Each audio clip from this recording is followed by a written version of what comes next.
Assalamualaikum warahmatullahi wabarakatuh. Baiklah, pada pertemuan ini kita akan membahas mengenai pencegahan dan penanggulangan penyakit menular. Mungkin langsung saja ya ke materinya. Nah, jadi kalau bicara mengenai pencegahan dan penanggulangan penyakit menular, nah tentunya hal utama atau prinsipnya dalam kita melakukan upaya pencegahan dan penanggulangan penyakit menular, kita harus harus mengetahui bagaimana cara untuk memutus mata rantai dari penularan penyakit tersebut. Nah, jadi untuk mengetahui bagaimana cara untuk memutus dari mata rantai penularan penyakit, nah tentunya kita harus harus tahu bagaimana mekanisme dari penularan penyakitnya. Nah, jadi dengan kita mengetahui bagaimana mekanisme dari penularan penyakit tersebut, nah kita bisa melakukan upaya pencegahan dan penanggulangan yang tepat untuk memutus mata rantai dari penularan penyakit tadi. Nah, kalau kita lihat dari jalur transmisi, nah seperti yang telah kita pelajari sebelumnya ya, jalur transmisi dari mekanisme penularan penyakit ini bisa dibedakan menjadi direct dan non-direct. Nah, kalau yang direct itu misalnya seperti dari droplet seksual, dari darah, atau sentuhan langsung kulit ke kulit, dan lain sebagainya. Nah, kalau yang non-direct itu terbagi menjadi melalui vektor dan lingkungan. Nah, kalau melalui vektor berarti ada vektornya bisa dari serangga, bisa dari hewan lainnya seperti kucing, anjing, dan lain sebagainya. Nah, kemudian dari lingkungan bisa melalui udara, bisa melalui air, debu, makanan, dan lain sebagainya. Nah, jadi hal pertama yang harus kita ketahui dalam upaya pencegahan dan penanggulangan penyakit menular adalah kita harus mengetahui terlebih dahulu mekanisme dari penularan penyakit tersebut. Nah, karena akan berbeda-beda ya pada masing-masing penyakit bagaimana mekanisme dari penularannya. Nah, misalnya kalau DBD, nah itu kan dia melalui vektor ya, ada vektor dari nyamuk. Nah, berarti kan untuk upaya pencegahan dan penanggulangannya kita harus memutus mata rantainya, harus memutus vektornya seperti itu, harus memutus bagaimana supaya vektornya tersebut tidak menularkan penyakit ke manusia. Nah, jadi upaya pencegahannya ya bisa seperti ini tadi, bisa seperti apa misalnya fogging agar vektornya mati, kemudian untuk mengeliminasi vektornya, atau upaya-upaya pencegahan lain agar vektor ini tidak menularkan penyakit ke manusia. Kira-kira seperti itu ya contohnya. Jadi akan berbeda pada masing-masing penyakit bagaimana jalur transmisi dan mekanisme penularan penyakitnya. Nah, kemudian untuk melaksanakan penanggulangan dan pencegahan penyakit menular, nah ada beberapa prinsip harus kita ketahui. Nah, yang pertama adalah upaya penanggulangannya harus dilaksanakan dengan cepat mungkin. Nah, ini karena apa? Ya karena penyakit menular tentunya bisa dengan cepat menyebar luas dan bisa nah kalau ini tidak dilakukan penanggulangan yang cepat mungkin, nah tentunya ini kan akan fatal akibatnya, penyakit tersebut menyebar luas atau mungkin bisa berpotensi terjadinya wabah dan sebagainya. Nah, jadi karena itu hal pertama yang harus dilakukan yaitu upaya penanggulangan dan pencegahan penyakit tersebut harus dilakukan cepat mungkin. Nah, jadi untuk penanggulangan tersebut kan harus tahu dulu ya terlebih dahulu sumber wabahnya apa, sumber penyakitnya apa, seperti itu. Nah, jadi untuk pelaksanaan penanggulangan penyakit kita harus mengetahui apa menjadi sumber dari penyakit tersebut. Nah, dan umumnya untuk upaya pengendalian itu diarahkan pada mata rantai terlemah dalam penularan penyakit atau mata rantai yang bisa kita eliminasi. Nah, jadi pada mata rantai penularan penyakit setelah diamati ya tentunya kita bisa melakukan pengendalian pada hal-hal yang bisa kita intervensi dan bisa kita yang bisa kita tanggulangi seperti itu. Nah, ini biasanya pada mata rantai terlemah dalam penularan penyakit. Nah, kemudian untuk upaya pengendalian itu juga diarahkan pada agen penyakit sumbernya atau reservoirnya. Nah, untuk penanggulangan dan pencegahan penyakit menular, nah hal yang tidak bisa kita lupakan yaitu satu lagi adalah triad epidemiologi. Nah, kan penyakit tersebut terjadi karena adanya interaksi antara host, agent, dan environment. Nah, berarti inilah yang menjadi faktor penyebab dari munculnya penyakit seperti itu.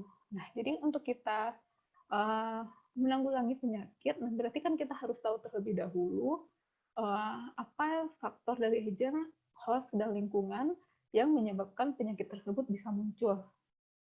Nah, jadi ada kaitannya juga antara pencegahan dan penanggulangan penyakit dengan grade epidemiologi. Nah, jadi untuk yang faktor host, agent, dan environment ini harus kita ketahui dulu, nah agar kita bisa ini ya melakukan intervensi yang tepat dalam upaya penanggulangan dan pencegahan penyakit menular tadi.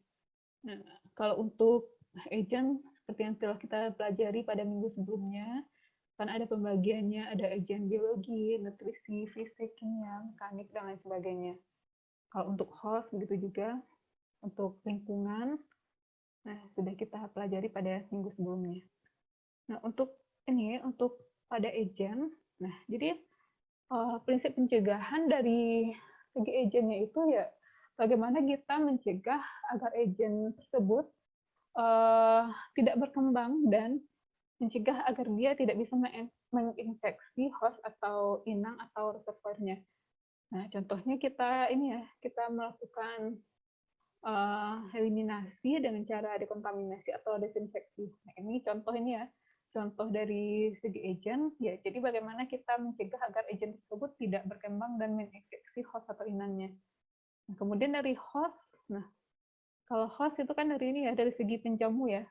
Nah, berarti kan kita melakukan tindakan pencegahan agar host tersebut bukan menjadi host yang berkala lagi terhadap agentnya atau bukan menjadi tempat berlabuh yang yang nyaman lagi bagi agentnya untuk untuk terjadinya satu penyakit seperti itu.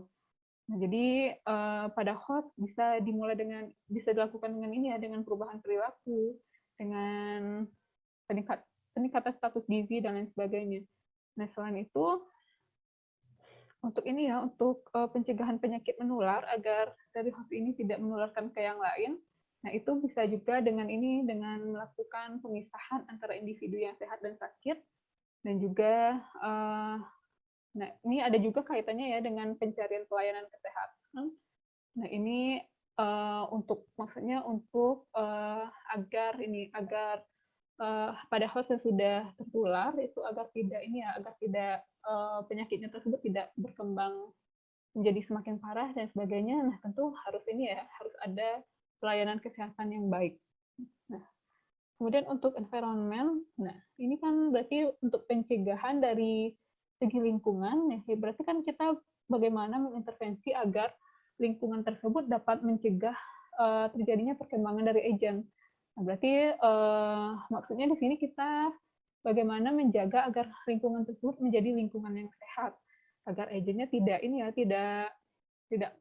tidak mampu lagi atau tidak nyaman berkembang pada lingkungan tersebut. Nah, contoh intervensinya misalnya kita membuat rumah sehat. Misalnya rumah sehat yang pencahayaannya bagus, yang sirkulasi udaranya bagus. Nah, ini misalnya uh, bisa dijadikan sebagai intervensi dari segi lingkungan, misalnya untuk penyakit TB. Nah, kalau TB kan itu tidak bisa kumannya tidak bisa karena cahaya. Nah, berarti kalau lingkungan rumahnya sehat, pencahayaannya cukup, nah itu berarti kan sudah melakukan prinsip pencegahan penyakit menular dari segi lingkungannya seperti itu. Ya, jelas ya. Ini prinsip pencegahan penyakit dari sisi agent, host, dan environment. Nah, selain itu kan tadi sudah dibahas ya, untuk pencegahan dan penanggulangan penyakit menular kita harus tahu terlebih dahulu bagaimana cara penularannya, apakah dia direct, non direct, apakah non directnya melalui vektor ataupun melalui lingkungan, waterborne atau airborne, kemudian melalui makanan, fisikal dan sebagainya. Jadi kita putus mata rantainya berdasarkan dari cara penularannya ini.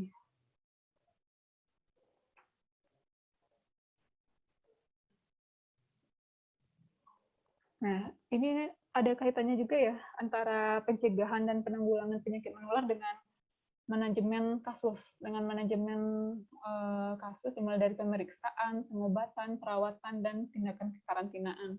Nah, ini maksudnya agar penyakit yang sudah terjadi itu agar tidak menyebar dan tidak bertambah parah. Nah, jadi agar penyakitnya tidak bertambah parah pada diri orang yang terkena penyakitnya dan agar tidak menyebar luas. Nah, berarti harus ada manajemen kasus yang baik, mulai dari pemeriksaan, penegakan diagnosis, pengobatan, perawatan, dan kalau misalnya harus diisolasi, bagaimana cara isolasinya, kemudian tindakan karantinanya. Nah, jadi kalau manajemen kasusnya sudah baik, nah itu diharapkan penyakit tersebut bisa ditanggulangi dengan baik juga seperti itu dan mencegah agar penyakit menular tersebut tidak menyebar luas. Nah, seperti itu ya. Nah, mungkin itu saja untuk materi mengenai pencegahan dan penanggulangan penyakit menular.